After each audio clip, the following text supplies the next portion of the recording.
उत्तान पादासन। यासाठी प्रथमतः डावा पाय गुडघ्यामध्ये न वाकवता सरळ 60 अंशांमध्ये वरती उचलायचा आहे। थोड्या वेळ याच स्थितीमध्ये आपल्याला राहायचं आहे। तसाच पाय सरळ ठेवून हळूवार खाली घ्यायचा आहे।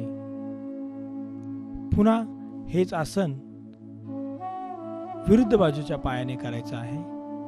गुडघ्यात न वाकवता पाय वर।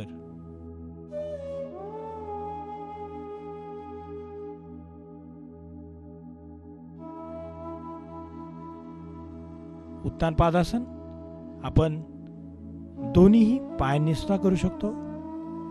यासाठी दोन्ही पाय गुडघ्यामध्ये न वाकवता 60 अंशांपर्यंत सरळ वर उचलायचे आहेत।